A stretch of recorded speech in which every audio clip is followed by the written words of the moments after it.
एक ससुर है, रात में अचानक नींद खुल जाती है और अपने बहू के कमरे की तरफ जाता है। और कमरे की तरफ जाता है, रात का समय था और वो कुछ ऐसा गलत देख लेता है। उसके बाद बहू तुरंत कमरे की लाइट जो है ऑफ कर लेती है। वह कुछ ऐसा कर रही थी, आप लोग अंदाजा लगा सकते हैं कि रात में वह ऐसा क्या कर रही थी। और उसके बाद वह कमरे की लाइट तुरंत ऑफ कर देती है। और वह जैसे ही ऑफ करती है और अंधेरा हो जाता है, बाहर वह खिड़की से झांक के देखती है कि कौन देख रहा था। वह देखती है कि उसके ससुर थे। उसके बाद वह बोलती है अपने ससुर से कि पापा, आपने ये क्या देख लिया और आप क्यों आए थे कमरे की तरफ। तो दोस्तों, ये कहानी जो है आप लोग को बहुत ही ज़्यादा चौंका के रख देगी, क्योंकि कहानी जो है बहुत ही दिलचस्प है और ये राजस्थान के भरतपुर की सच्ची घटना है। तो दोस्तों, चलिए इस कहानी को हम जल्दी से जल्दी शुरू करते हैं। नमस्कार दोस्तों, मैं रिपोर्टर हिमानी। तो दोस्तों, आज की जो हमारी कहानी है राजस्थान के भरतपुर की है। वहाँ पे एक परिवार था जिसमें एक ससुर था, बहू थी, बहू के 2 बच्चे थे और उसका पति था। वो लोग उस परिवार में खुशहालीपूर्ण जीवन व्यतीत कर रहे थे, अच्छे से रहते थे। और जो लड़का था वह बाहर दिल्ली में काम किया करता था। वह अपने पिताजी से बोलता है कि पिताजी, क्या मैं इसे अपनी पत्नी को दिल्ली अपने साथ ले जा सकता हूँ, क्योंकि वहाँ जो है मुझे खाने की समस्या होती है और ये साथ में रहेगी तो मुझे खाना बना के दे देगी।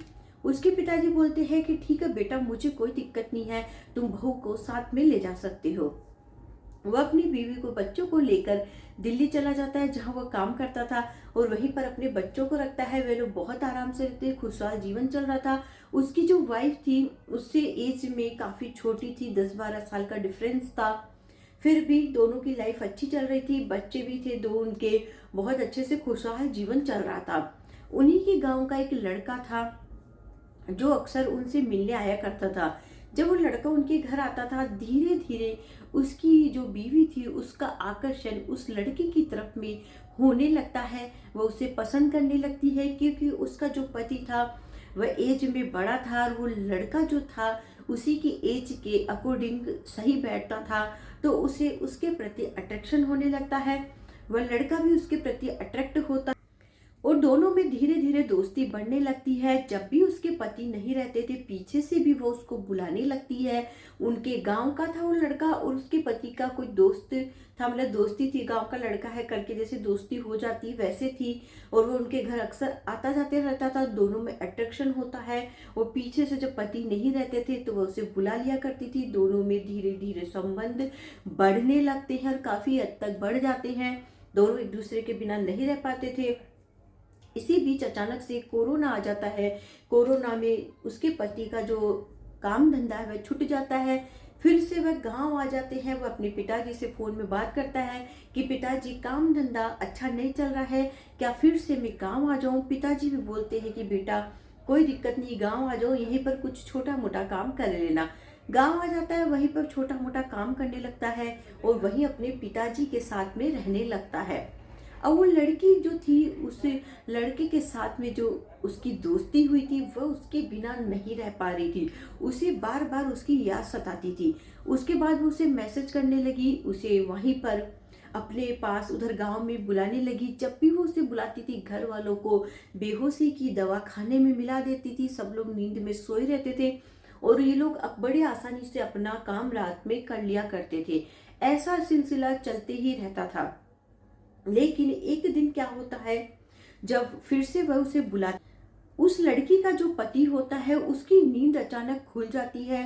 क्या पता बेहोशी की दवा अच्छे से असर की थी कि नहीं की थी, या कहते हैं कि भगवान के घर में देर अंधेर नहीं है, उसकी सच्चाई बाहर आनी ही थी। तो हो सकता है ऐसा ही कुछ हुआ होगा। पति अचानक से बाहर आता है, उधर उसे खुसफुसाहट सुनाई देती है। उधर की तरफ जाता है तो देखता है अपनी बीवी को आपत्तिजनक स्थिति में। तो उसका दिमाग खराब हो जाता है। जब विरोध करता है तो वो लड़का भी विरोध करने लगता है। हाथापाई होती है और उसी हाथापाई के बीच में दोनों मिलके उसके पति का काम खेल खत्म कर देते हैं।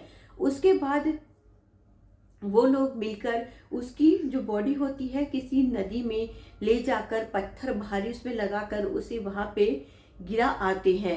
और बाद में घर आ जाते हैं और इस बात की किसी को भनक भी नहीं लगती कि इस घर में इतना बड़ा कारनामा हो गया। चुपचाप से वो इस कारनामे को अंजाम देते हैं और नॉर्मल तरीके से रहने लगते हैं। उसके बाद जब उसके पिताजी को धीरे धीरे लगता है कि मेरा बेटा कहाँ गया, वो दिखाई नहीं दे रहा है, सुबह उठता अपनी बहू से भी पूछता है तो बहू बहाना बना के कुछ टाल मलम टोल कर देती है। उसके बाद चिंता होती है उसकी, कई दिन निकलते हैं, बेटा नजर नहीं आ रहा है, कहाँ गया है, बहू को भी अच्छे से नहीं पता है। वह थाने में जाता है, रिपोर्ट दर्ज करवाता है। ऐसे करके पुलिस भी इंक्वायरी करने में जुट जाती है, लेकिन बेटे का कहीं भी अता पता नहीं था। एक दिन उसकी बहू, बहुत दिन हो गए थे इस घटना को, बहू को फिर से उसी चीज की लत थी। वह अपने उसी दोस्त को बुलाती है घर पे, रात का समय था, वह बुलाती है। एक दिन ऐसे ही वो लोग अपना काम कर रहे थे, उसके ससुर उस दिन रात में सोए नहीं थे, बेचैन थे। वो उठकर कमरे की तरफ आते हैं और देखते हैं कि बहू के कमरे में से आवाज आ रही है। और जब वह इस तरीके का नज़ारा देखते हैं तो वो शॉक्ड हो जाते हैं। बहू उन्हें बहला फुसला कर समझाने की कोशिश करती है, लेकिन वह नहीं समझते। फिर वो जो लड़का उसके साथ में रहता है गुस्से में बोल देता है कि तुझे भी वहीं जाना है कि जहाँ तेरा बेटा गया है। तब उसे समझ में आ जाता है कि आखिर में गुनाह इन्होंने ही किया है, ये लोग ही मिले हुए हैं। वह उस समय कुछ नहीं बोलता है, चालाकी से दूसरे दिन वह जाता है थाने में, पूरी बात बताता है। पुलिस उसे, औरत को, मतलब जो उसकी बहू होती है, उसे पकड़ती है। उसे सख्ती से जब पूछताछ करती है तो वो सारी बात उगल देती है। इससे पूरी बात सामने आती है कि इन दोनों ने मिलकर ही, मतलब उसने अपने पति का और बेचारे उस बूढ़े बाप के बेटे का जीवन लीला समाप्त की है, ऐसा कांड किया है।